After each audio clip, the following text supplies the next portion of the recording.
ईमानदारी का फल। बहुत समय पहले एक गांव में कबीर नाम का लड़का रहता था। वह गरीब था, लेकिन उसकी पहचान उसकी सच्चाई और ईमानदारी थी। उसके माता पिता ने हमेशा सिखाया था कि ईमानदारी ही सबसे बड़ा खजाना है। कबीर उस बात को दिल से मानता था। एक दिन कबीर खेत से घर लौट रहा था। रास्ते में उसे एक भारी थैला मिला।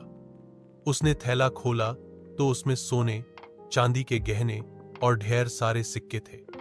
इतने धन से तो उसका पूरा जीवन बदल सकता था।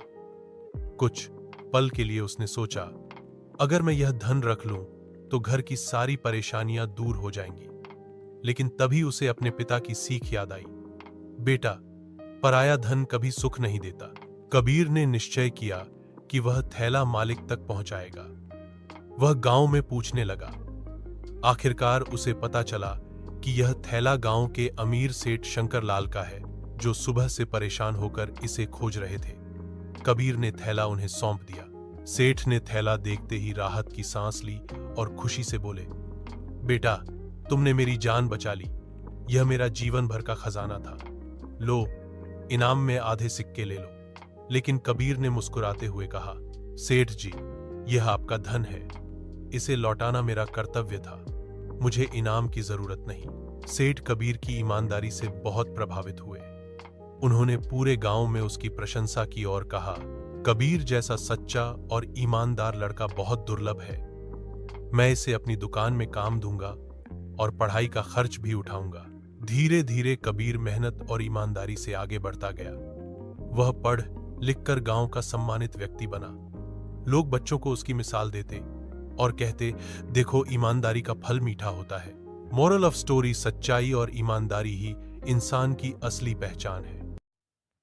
ईमानदारी का फल। बहुत समय पहले एक गांव में कबीर नाम का लड़का रहता था।